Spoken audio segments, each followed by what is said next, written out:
This is Mark Summers from Summers Technical Services.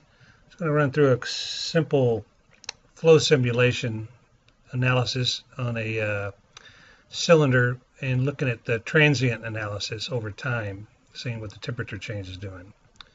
So let's look at a model here. There's a cylinder made out of aluminum.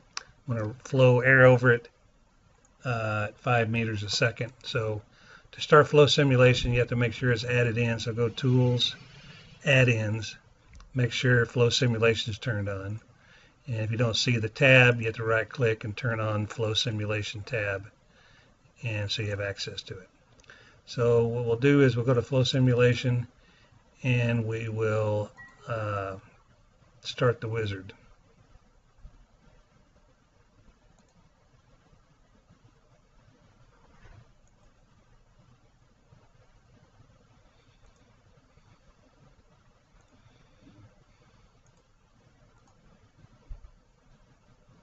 So flow simulation, to get to all the commands, you go Tools, Flow Simulation, and we'll run the wizard.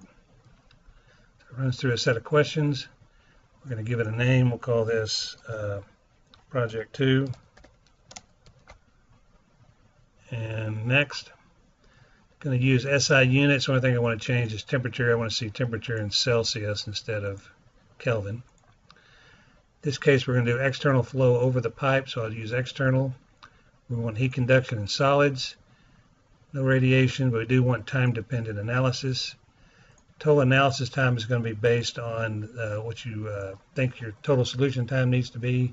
In my case, I want to make it 500 seconds. And the output time step tells me, or specify how often I want to get an answer saved. And so I'll say I want to solve it for 500 seconds, and I want it to save the solutions every 5 seconds. We'll go next, and until it gases, I want to do air. That'll add it to the list. I want laminar and turbulent flow. Now for solids, I'll come down here and pick the solid in my model. It happens to be 6061 T6 aluminum. I'll select that and say next. I'm not going to worry about the roughness of the walls. And here I'm going to define my temperature as 1 atmosphere, and the temperature of the air flowing over is going to be minus 20 degrees C. And the velocity in the x direction, based on my triad down here, the x direction is going to be 5 meters a second. Turbulent parameters, we'll leave those like they are. Solid parameters, I want my initial temperature of my aluminum cylinder to be 23 degrees C. And then we say finish. What it does is automatically builds a computational domain. I want to pull my sides in such that they snap to the ends of the cylinder, which is going to be at 95 millimeters, which is 0.095 meters. So now it's stopping right at the end of my cylinder. On that end, here I'll come in here and type in minus 0.095. It's a 190 millimeter long cylinder, so 95 millimeters each way. We'll cap that off. The other directions, I've got some parameters in the handouts I gave you. You can set those, and that's the computational domain. Now we need to do is we need to run the analysis. So we're going to check the mesh. I'm going to say Tools, Flow Simulation, Global Mesh. I'll take the default at 3. We can change that later if we want to check on convergence. And I want to show the mesh. And there it is.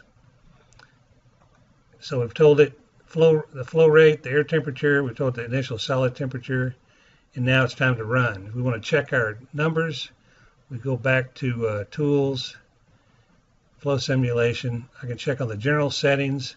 This is those same tabs we saw earlier. We've already set. If you need to go change anything, that's how you get to these sets of panels.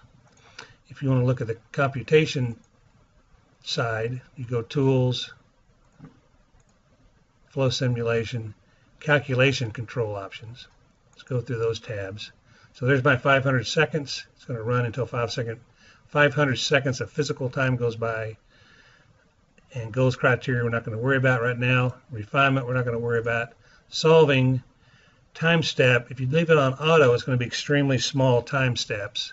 So I'm going to come in and change the time step to manual. And we're going to start off as described in class. We're going to make it 0.01 seconds. Leave all this stuff off. On saving, this is where it told it to periodically save. I want to start saving the data at 0 seconds. And I've put that 5 seconds in the wizard, and so that's set to go. And so now I'm going to save my model before I run it in case something goes bad. Save, and now I'm going to say Tools, Flow Simulation, Solve, and I'm going to run it.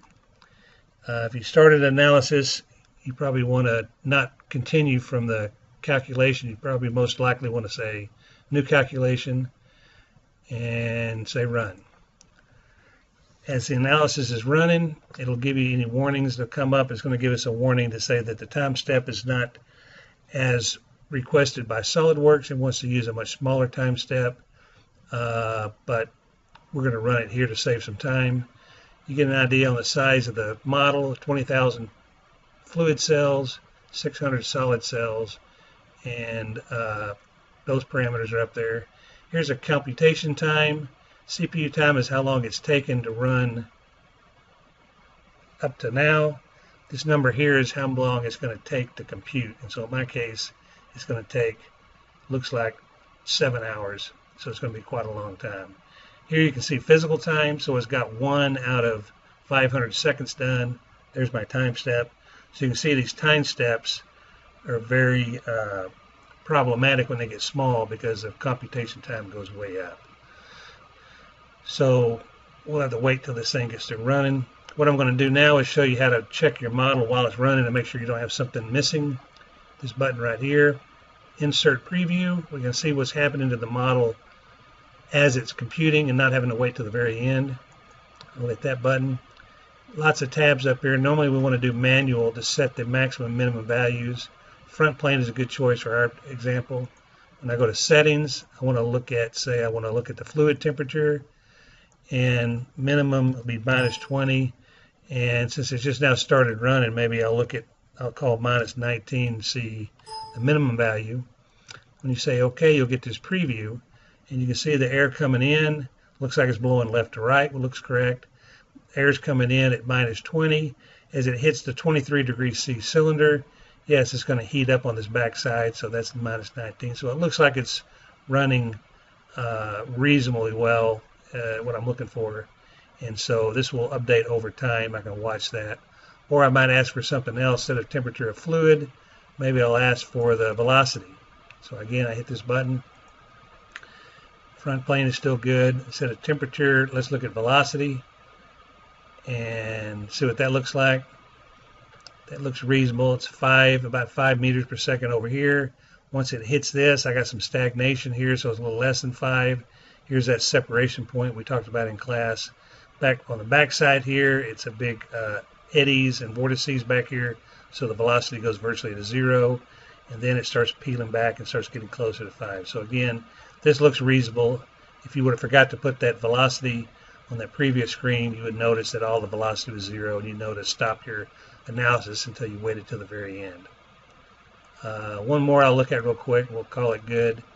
Settings, let's look at solid temperature, and I want to look at 23 is the 23 is going to be the maximum,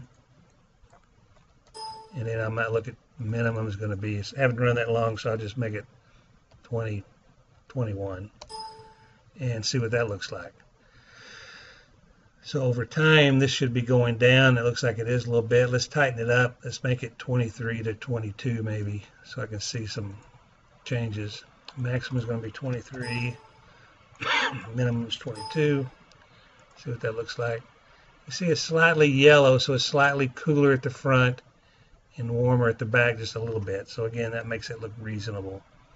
So anyway, hopefully that'll be some good information for you to get you started on Project 2, and as you have questions, you can come by my office or come by during the lab sessions during the week. So that's it for now. Good luck.